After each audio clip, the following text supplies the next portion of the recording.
No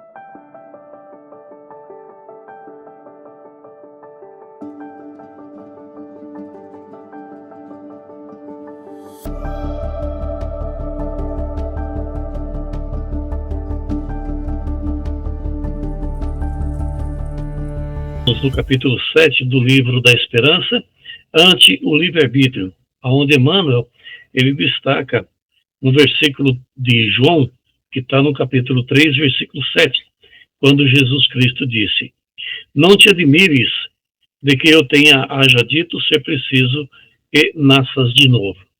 E no Evangelho segundo o Espiritismo, capítulo 4, item 16, ele destaca esse trecho.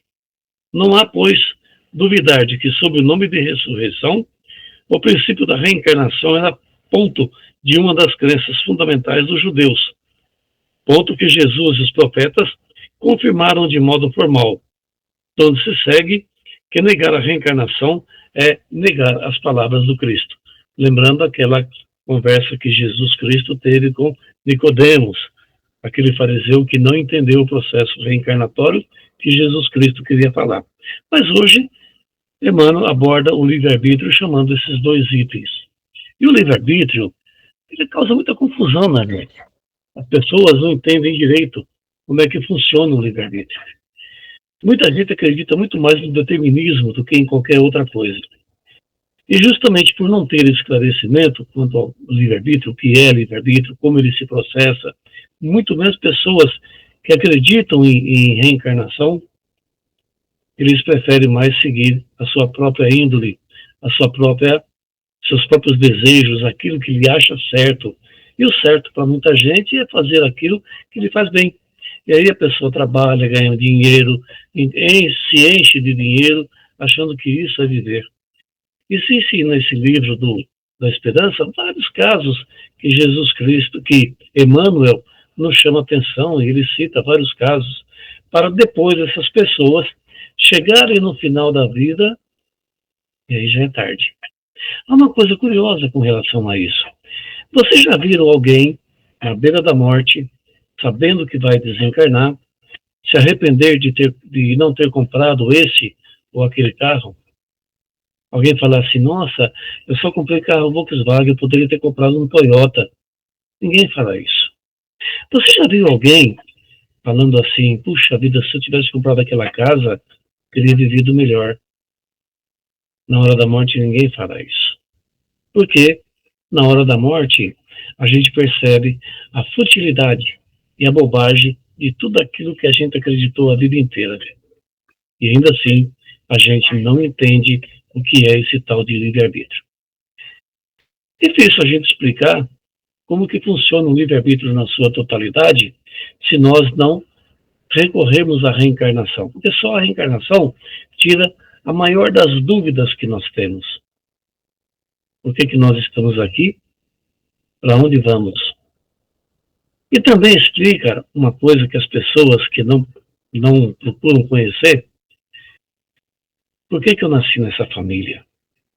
Por que eu tinha que ter esse cara como meu irmão?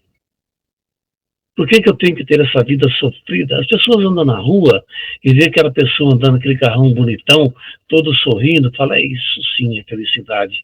Por que eu tive que nascer pobre? Aí vem alguém e fala de livre-arbítrio, ele fala, nós somos tão livres quanto um passarinho na gaiola. Livre-arbítrio não existe. E as pessoas se decepcionam. Mas se decepcionam também porque querem. Porque existe uma coisa dentro de nós que é muito comum nos dias, de todas as épocas, que é falta de vontade. A gente não tem falta. Hoje com a internet, então, a coisa pegou. Internet, celular, todo mundo quer as coisas prontas. Não quer ter o trabalho de pensar, não quer ter o trabalho de raciocinar e depois se decepcionam. Se as pessoas fossem estudar e compreender a reencarnação e fossem aceitar tudo que se falou sobre reencarnação na época de Jesus, iria saber que a reencarnação faz sim parte da doutrina do Cristo. Hoje, melhor explicada com o Espiritismo. Conhecendo a reencarnação, nós vamos entender que nós não nascemos por acaso nessa família que nós estamos. Nós não nascemos de paraquedas nessa família. nem tampouco essa família foi um presente ou uma maldição de Deus. Nós escolhemos antes de nascer. A gente sabia em que família a gente ia nascer. E nós nascemos porque a gente aceitou nascer nisso. Isso é livre-arbítrio. As pessoas passam a maior parte da sua vida preocupados com as coisas que tem que trabalhar, tem que estudar, tem que comer, isso quando querem estudar. Mas, na verdade, as pessoas só procuram mesmo, a gente nota, hoje em dia é incrível a gente perceber isso. As pessoas gostam de transferir a responsabilidade das suas desgraças para os outros. É muito difícil você encontrar alguém que assume o seu erro. Aliás, o erro mais difícil de ser encontrado é o nosso. Porque o erro do outro, isso é fácil. Encontrar erro dos outros, gente, é muito fácil. E a gente não para pensar que ao fazermos assim e agindo desse jeito, nós estamos nos iludindo, mostrando que nós somos uma pessoa que segue de acordo com o vento. Não passamos de folha seca, sem vontade própria. Muita gente acha que livre-arbítrio é ter o direito de fazer o que quiser. Eu faço o que eu quero porque eu tenho o direito de fazer isso. Mas a pessoa se esquece, que aliás é uma frase que Emmanuel coloca no final do capítulo, maravilhosa, estupenda, que a gente não pode confundir o nosso livre-arbítrio com o dever que nós temos que cumprir. Nós temos direito? Claro, muitos. Temos liberdade de escolha? Temos. Mas nós temos que fazer, temos que cumprir com a nossa obrigação. E se a gente entendesse essa relação entre livre-arbítrio e o dever e a obrigação que nós temos que fazer, nós iríamos entender tudo o que nos acontece, sem problema algum. Não ia ter problema. E a gente não entende isso. Então as pessoas preferem fazer aquilo que dá na teia, achando que está fazendo o que é certo, para depois chegar na beira da morte, do desencarne, perceber a bobagem que fez. Isso quando percebe. E tem alguns que ainda são tão apegados à matéria, tão apegados às coisas, porque não entenderam a sua liberdade de escolha, nem tampouco entenderam o seu dever a cumprir, e ainda continuam vivendo após a morte como viviam quando estavam encarnados. Complicado isso. E aí a pessoa diz, então, que o livre-arbítrio não existe, porque, sinceramente, a gente escolheu sofrer? Não, eu quero sofrer. Eu vou nascer nessa vida para ter uma vida. Não, não é assim que funciona. Tudo na vida é um grande aprendizado. Nós fazemos as nossas escolhas. E a gente não para perceber que nós precisamos aprender que nós somos livres, sim, para fazer a maioria das escolhas que nós queremos.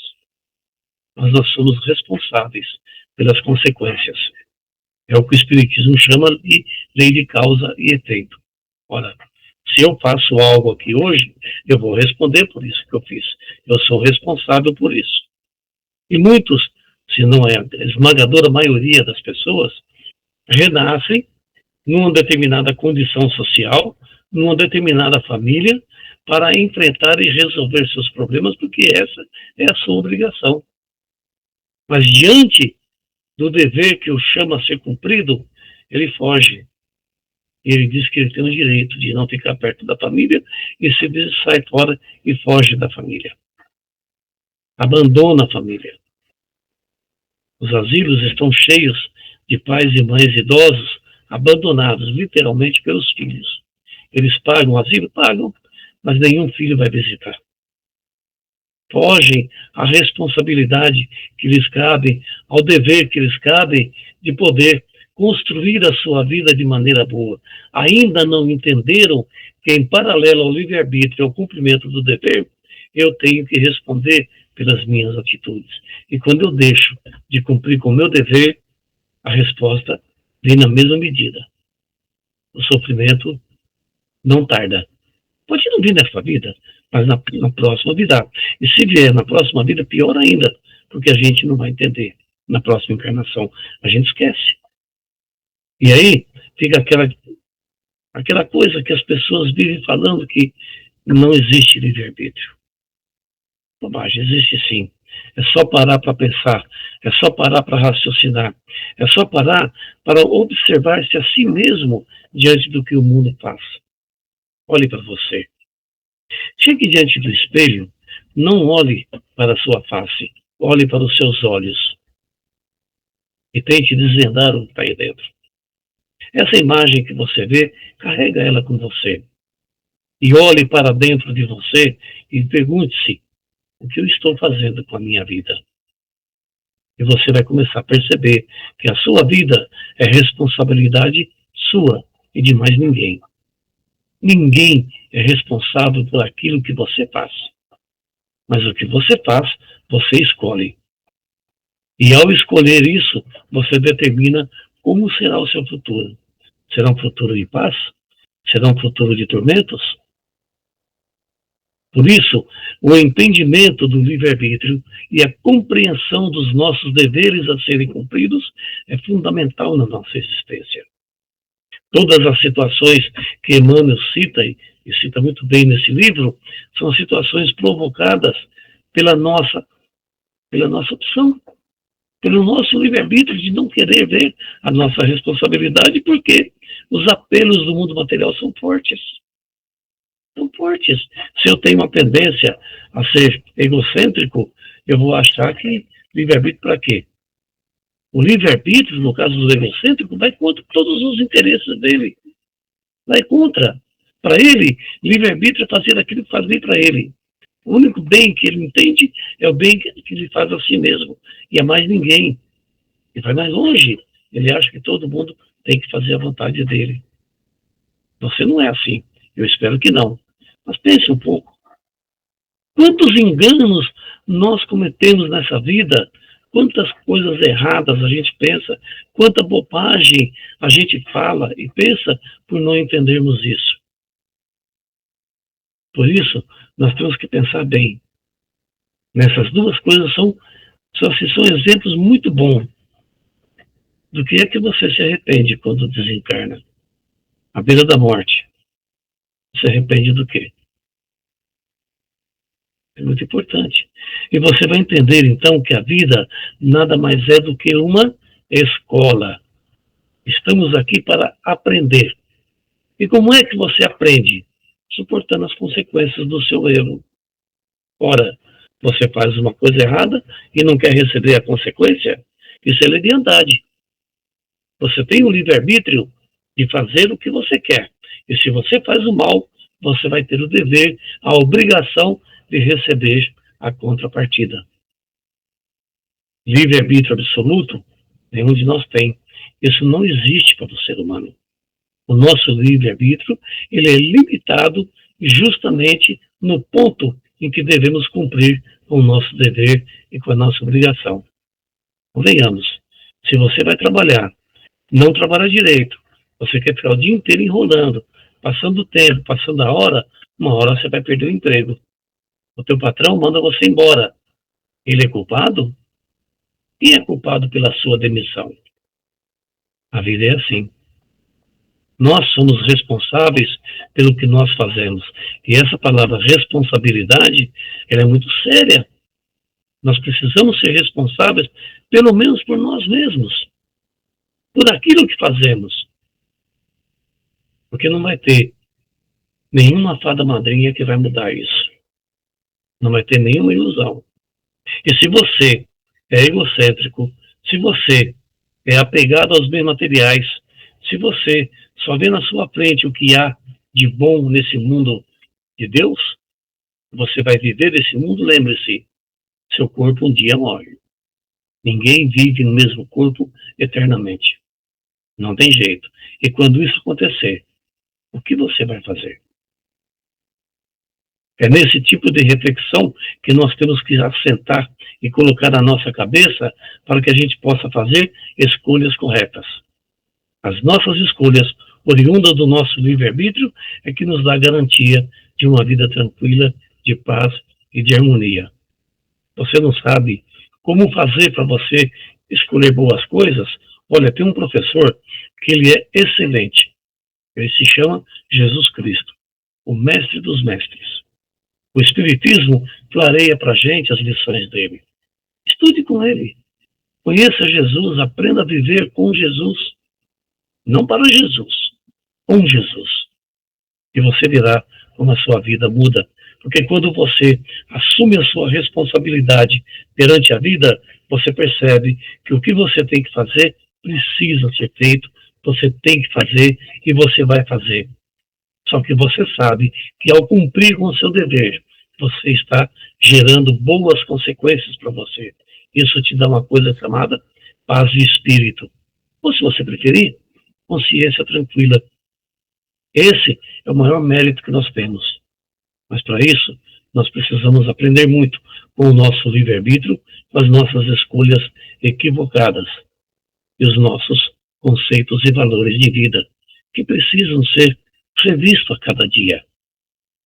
Existem pessoas com as quais eu tenho o prazer de conversar, são pessoas queridas, mas que falam para mim da vida como se eles tivessem 15 anos de idade, 10 anos de idade, e são pessoas com 60, 70, 80 anos, que ainda carregam consigo aqueles valores de quando era jovem. Não podem. Precisamos estudar os nossos valores, temos que estudar os nossos conceitos de vida, e aqueles que nós achamos que estiverem equivocados, precisamos mudá-los. Isso vai nos ajudar a fazer uma boa escolha dentro do nosso livre-arbítrio. Então, que nós possamos fazer boa escolha, que você possa compreender com profundidade a importância de entender o livre-arbítrio. E que você possa também cumprir com o seu dever. Hoje, então, nós ficamos por aqui. Agradeço de coração a sua participação e esteja conosco na próxima aula. Muita paz para todos. Obrigado.